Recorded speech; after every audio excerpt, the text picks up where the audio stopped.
नमस्कार दोस्तों, मैं अजित कुमार। आज हम पढ़ने जा रहे हैं भारत के संविधान की 12 अनुसूचियों के बारे में। हमने पहले वीडियो में 7वीं अनुसूची तक पढ़ लिया था। अब 8वीं, 9वीं, 10वीं और 11वीं, 12वीं अनुसूची को हम पढ़ेंगे। तो शुरुआत करते हैं। 8वीं अनुसूची के तहत भारत की 22 भाषाओं का उल्लेख किया गया है। मूल संविधान में कुल 14 भाषाएँ थी, जो इस प्रकार है: असमी, बंगाली, गुजराती, हिंदी, कन्नड़ा, कश्मीरी, मलयालम, मराठी, ओडिया, पंजाबी, संस्कृत, तमिल, तेलुगु और उर्दू। ये 14 भाषाएं संविधान के मूल संविधान में थी। और जिस समय संविधान का निर्माण हुआ उस समय ये 14 भाषाएं थी। लेकिन बाद में 21वां संविधान संशोधन के तहत 1967 ईस्वी में सिंधी को, 71वां संविधान संशोधन 1992 ईस्वी में कोंकणी, मणिपुरी तथा नेपाली को और 92वां संविधान संशोधन द्वारा 2003 ईस्वी में मैथिली, संथाली, डोगरी एवं बोडो को 8वीं अनुसूची में शामिल कर लिया गया। और इस प्रकार कुल 22 भाषाएं 8वीं अनुसूची में हो गई। मतलब समझ में आया? पहले 14 था, बाद में 8 भाषाएं और शामिल कर लिया गया और इस प्रकार 22 भाषाएं 8वीं अनुसूची में हो गई। चीज़ें ये क्लियर हो गई होगी। इसमें कुछ नहीं है, बस 22 भाषाओं का उल्लेख किया गया है। ये भाषाएं अगर याद रख लिया जाए तो क्वेश्चन आराम से टच हो जाएगा। अच्छा, ये चीज़ें भी याद रखना जरूरी है कि 21वां संविधान संशोधन 1967 ईस्वी में सिंधी को शामिल किया गया। अब क्वेश्चन ऐसे बनता है कि बताइए 1967 ईस्वी में किस भाषा को 8वीं अनुसूची में शामिल किया गया था? तो हमको पता है तो हम बताएंगे सिंधी। ठीक है, 21वां संविधान संशोधन के तहत 1967 ईस्वी में। और इसी तरीके से ये आगे जो है आप ये कर लेंगे। ध्यान से अगर 1-2 बार रिवीजन किया जाए तो आराम से याद हो जाएगा, कोई ज़्यादा इशू नहीं होगा।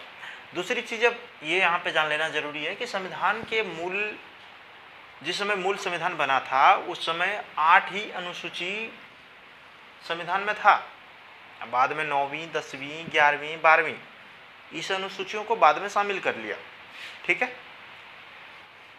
तो मूल संविधान में कितने अनुसूची थी? 8 अनुसूची। लेकिन बाद में क्या कर लिया गया? 9, 10, 11, 12 ये अनुसूचियां शामिल कर लिया गया। देखिए, 9वीं अनुसूची में 9वीं अनुसूची को 1951 ईस्वी में जोड़ा गया और इसके तहत राज्य द्वारा संपत्ति अधिग्रहण के विधियों का उल्लेख किया गया है। वर्तमान में इस अनुसूची में 284 अधिनियम है जिसे न्यायालय में चुनौती नहीं दी जा सकती है। मतलब क्या है? देखिए, मतलब ये है सिंपली, अगर आप ये समझिए कि राज्य सरकार या केंद्र सरकार, कोई भी सरकार अगर ये चाहे कि राष्ट्र हित में या फिर समाज हित में संपत्ति का अधिग्रहण करना चाहे, जिसकी सरकार को ज़रूरत पड़ जाए, जैसे मान के चलिए कि बिजली का उत्पादन करना है और उसके लिए नदी पे बांध बांधना है ताकि पानी ठीक ठाक मात्रा में जमा हो जाए और उससे बिजली का उत्पादन किया जाए। तो बांध अगर बांधेगा ना तो क्या होगा? कंडीशन ये बनेगा कि आसपास अगल बगल के गांव जो है पानी में जलमग्न हो जाएंगे, डूब जाएंगे। अब भला पानी में तो आदमी रहेगा नहीं, वो तो वहाँ से निकलेगा। लेकिन कंडीशन ये है कि कोई व्यक्ति ये भी कह सकता है कि भाई हम अपना ज़मीन क्यों देंगे, आप बांध क्यों बांध रहे हैं? आप हमको पूछ के बांध बांधे थे क्या? फिर आपने ये तो गलत काम कर दिया। आप पब्लिक के अधिकारों का हनन कर रहे हैं, उनके जो निजी ज़मीन है उनको ज़बरदस्ती छीन रहे हैं। तो इसी वजह से ये 284 अधिनियम को 9वीं अनुसूची में शामिल कर लिया था और बोला कि कोई भी व्यक्ति अदालत में या न्यायालय में जाके चुनौती नहीं दे सकती है कि सरकार ने हमारा ज़मीन को ज़बरदस्ती हड़प लिया। हालांकि सरकार ठीक ठाक मुआवजे देकर निजी व्यक्ति को उनका भरपाई कर देता है, लेकिन फिर भी एक तरह से यह माना जाए कि अगर कोई व्यक्ति चाहे कि हम अपना ज़मीन ना दें तो फिर क्या कंडीशन बनेगा? तो इसीलिए 11 जनवरी 2007 ईस्वी को कोर्ट का एक जजमेंट आया और उसमें कहा गया कि सरकार भले ही संपत्ति का अधिग्रहण करे, लेकिन इन चीज़ों का ध्यान रखे कि किसी भी व्यक्ति के मौलिक अधिकार का हनन ना हो रहा हो और संविधान के मूल ढांचे को ये 284 अधिनियम प्रभावित नहीं कर रहे हो। अगर ये दो कंडीशन को फॉलो ये 284 अधिनियम कर लेते हैं तो फिर ये कानून मान्य होंगे, अन्यथा कोई भी व्यक्ति न्यायालय में जाके चुनौती दे सकती है कि आपने हमारे ज़मीन का अधिग्रहण ज़बरदस्ती क्यों किया। हालांकि सरकार मुआवजे ठीक ठाक मात्रा में देके उनको मामले को निपटा देता है, लेकिन फिर भी ये नियम को बना दिया था, ताकि बना दिया नहीं, अभी भी ये नियम लागू है। ऐसा नहीं है कि ये नियम खारिज हो गए हैं, लेकिन हाँ ये दो शर्तों पे लागू है। पहला कि संविधान के मूल ढांचे को प्रभावित नहीं करता हो, और दूसरा कि किसी भी व्यक्ति के मौलिक अधिकार का हनन नहीं करता हो। ये चीज़ें क्लियर हो गई। आगे बढ़ते हैं। 10वीं अनुसूची को 52वां संविधान संशोधन 1985 ईस्वी के द्वारा जोड़ा गया, जिसमें दल बदल पर प्रतिबंध पर कानून बनाए गए।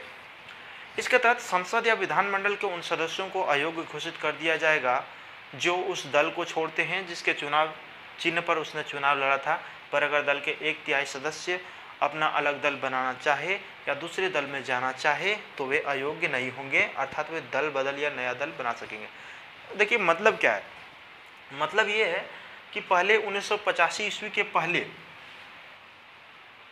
मान लीजिए चुनाव हुआ, कोई व्यक्ति बीजेपी से चुनाव लड़ा और वो सांसद बन गया, चाहे वो एमपी या एमएलए बन गया, ठीक है।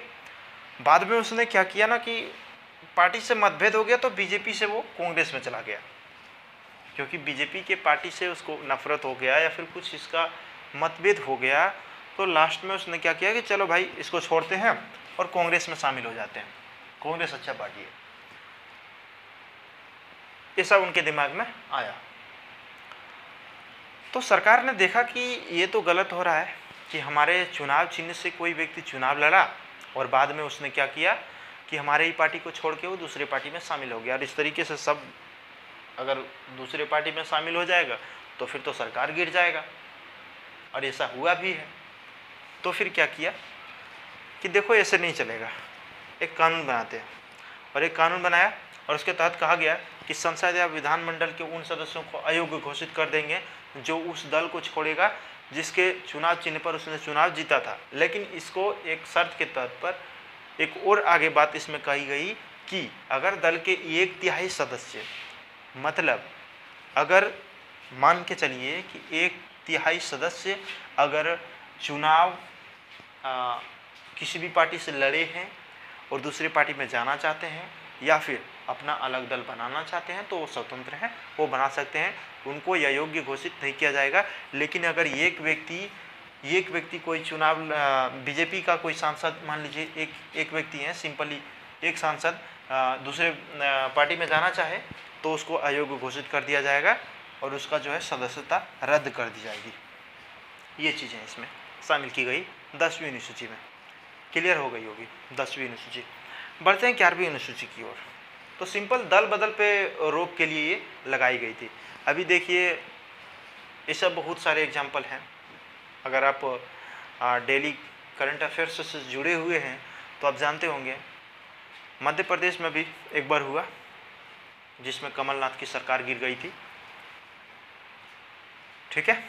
तो ये उसमें 1/3 सदस्य छोड़ के हालांकि गए तो उन पे अयोग्यता घोषित नहीं हुआ, लेकिन अगर एक सदस्य दूसरे पार्टी में जाना चाहे एक पार्टी को छोड़कर तो उस पर अयोग्यता लागू हो जाएगी। चलते हैं 11वीं अनुसूची पे। 11वीं अनुसूची को 73वां संविधान संशोधन 1993 ईस्वी के द्वारा जोड़ा गया। इसमें पंचायती राज को कार्य करने के लिए 29 विषय प्रदान किए गए हैं। देखिए समझते हैं। स्थानीय शासन को सबसे पहले सरकार ने ये चीज़ सोचा कि अगर स्थानीय शासन लागू कर दिया जाए, मतलब मान के चलिए कि गांव ग्रामीण क्षेत्र जो हैं वहाँ तक सरकार की पहुँच, जो मेन सरकार जो स्टेट गवर्नमेंट या फिर सेंट्रल गवर्नमेंट है उनकी पहुंच बहुत ही कम है, ठीक है। वो वहाँ पे जा नहीं सकते हैं और ना ही उनका वहाँ पे वो कुछ सिंपल भाषा में अगर कहा जाए तो हाल चाल जान सकते हैं। लेकिन सरकार ने कहा कि अगर उनके शासन व्यवस्था को और सुगम बनाया जाए और उनके हाथों में ही शासन को दे दिया जाए, अर्थात स्थानीय शासन दे दिया जाए, तो फिर वो कितने अच्छे से कार्य कर पाएंगे। और इसीलिए पंचायती राज का स्थापना किया गया था, ठीक है। और पंचायती राज का स्थापना करने के साथ साथ उनको 29 विषय भी प्रदान कर दिया गया 1993 ईस्वी में एक संशोधन के तहत, जो 73वां संविधान संशोधन था, और उसके तहत 29 विषय पंचायती राज को प्रदान किया गया। अच्छा, एक चीज़ और जान लेते हैं कि 29 विषय, जैसे मान लीजिए अब 29 विषय है क्या। देखिए 29 विषय है क्या। विषय बोले तो सब्जेक्ट मतलब ऐसा हुआ कि मान लीजिए रोड बनेगा, कुआं बनेगा, नहर बनेगा, तो इन विषयों पे स्थानीय शासन, जो जैसे ग्राम पंचायत लेवल पे, जिसको सिंपली ग्राम प्रधान मुखिया कहा जाता है, और उनके और जो सहयोगी होते हैं, जो पंचायत सचिव वगैरह जो होते हैं, तो ये मिल के शासन को चलाते हैं ताकि स्थानीय शासन को और सुगम बनाया जा सके। तो ये सब्जेक्ट हो गए हैं। जैसे मान लीजिए कि रोड के विषय पे, तालाब के विषय पे, या फिर कोई अन्य चीज़ों के विषय पे जो 29 विषय के तहत आएंगे, उस पर स्थानीय शासन, पंचायती राज शासन कर पाएंगे। तो ये चीज़ें थी 11वीं अनुसूची में, ठीक है। 12वीं अनुसूची में इसी प्रकार से शहर के बारे में बताया गया है। जिस प्रकार से ग्रामीण एरिया के बारे में बताया गया है, उसी प्रकार से शहर के बारे में भी 12वीं अनुसूची के तहत 74वां संविधान संशोधन 1993 ईस्वी के द्वारा बताया गया है। और 12वां संविधान संशोधन 1993 ईस्वी के द्वारा 12वीं अनुसूची को जोड़ा गया है, ठीक है। और इसको 18 विषय प्रदान किया गया शहरी क्षेत्र के स्थानीय शासन को। समझ में आई बात।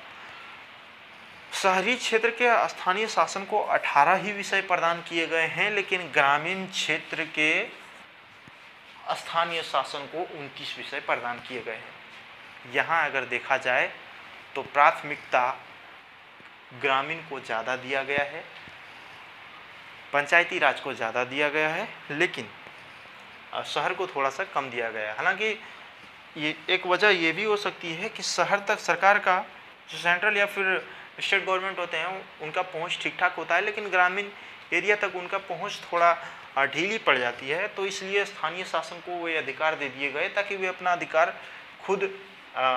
अधिकारों का खुद इस्तेमाल कर सके और अपने विकास में ये अहम योगदान निभा सके। तो ये चीज़ें थी 12वीं अनुसूची तक। और ये 12वीं अनुसूचियों का सिंपली अगर देखा जाए तो हर एक एग्जाम में एक ना एक अनुसूची से क्वेश्चन कंपटीशन एग्जाम में मिलता ही मिलता है। तो ये बहुत ज़्यादा ज़रूरी भी है और इनको याद रखना भी ज़रूरी है। अब एक चीज़ और बता देना चाहूँगा कि ये 12 अनुसूची हमने जान लिया। अब हम जानेंगे मौलिक अधिकार के बारे में अगले वीडियो में। मौलिक अधिकार अर्थात फंडामेंटल्स राइट्स जो होते हैं, जो व्यक्ति के